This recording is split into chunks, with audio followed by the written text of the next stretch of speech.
Asam urat adalah kondisi medis yang terjadi ketika kadar asam urat dalam tubuh meningkat secara signifikan.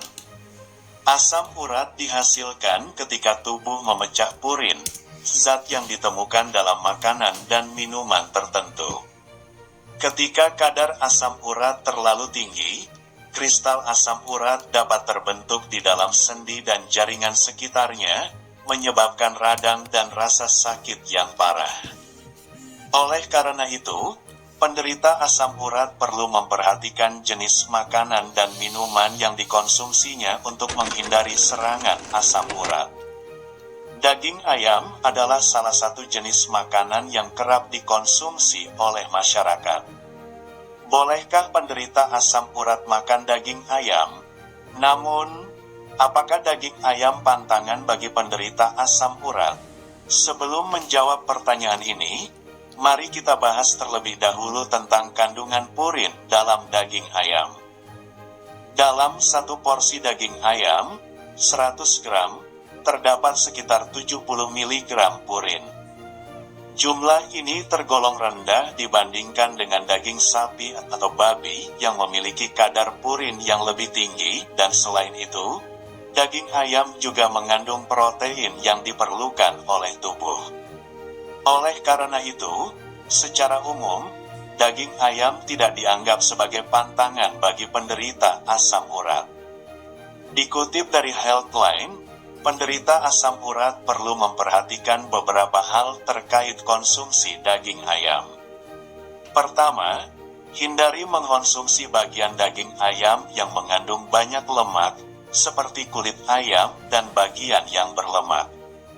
Kandungan lemak yang tinggi dapat memicu produksi asam urat dalam tubuh dan meningkatkan risiko serangan asam urat.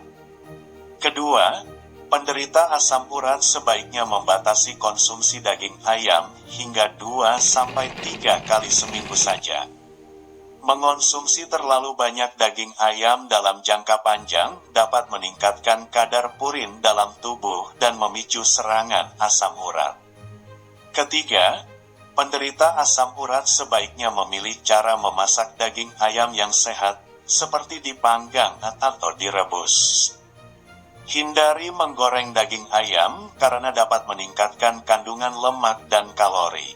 Keempat, penderita asam urat sebaiknya memperhatikan jenis makanan dan minuman lain yang dikonsumsi bersama dengan daging ayam. Hindari minuman beralkohol dan makanan yang mengandung banyak purin seperti jeroan, kacang-kacangan, dan ikan sarden. Dalam kesimpulannya, daging ayam tidak dianggap sebagai pantangan bagi penderita asam urat. Namun, penderita asam urat perlu memperhatikan beberapa hal terkait konsumsi daging ayam untuk mengurangi risiko serangan asam urat. Hindari mengkonsumsi bagian daging ayam yang mengandung banyak lemak, batasi konsumsi hingga 2-3 kali seminggu saja, pilih cara memasak yang sehat, dan perhatikan jenis makanan dan minuman lain yang dikonsumsi bersama dengan daging ayam. Dengan memperhatikan hal-hal tersebut, penderita asam urat dapat tetap menikmati makanan yang sehat dan bergizi tanpa meningkatkan risiko serangan asam urat. Selain itu, penderita asam urat juga disarankan untuk mengkonsumsi makanan yang mengandung rendah purin, seperti buah-buahan, sayuran, dan biji-bijian. Mengonsumsi makanan yang sehat dan seimbang, serta menjaga berat badan yang sehat, juga dapat membantu mengurangi risiko serangan asam urat. Tentunya, setiap penderita asam urat memiliki kondisi dan kebutuhan yang berbeda-beda. Oleh karena itu, sebaiknya berkonsultasi dengan dokter atau ahli gizi untuk mendapatkan saran terbaik mengenai jenis makanan yang boleh dan tidak boleh dikonsumsi, serta berbagai tips kesehatan lainnya untuk mengelola kondisi asam urat. Dalam kesimpulannya, daging ayam bukanlah pantangan bagi penderita asam urat. Namun, Penderita asam urat perlu memperhatikan beberapa hal terkait konsumsi daging ayam dan jenis makanan lain yang dikonsumsi untuk mengurangi risiko serangan asam urat. Dengan menjaga pola makan yang sehat dan seimbang serta berkonsultasi dengan dokter atau ahli gizi, penderita asam urat dapat mengelola kondisi kesehatannya dengan lebih baik.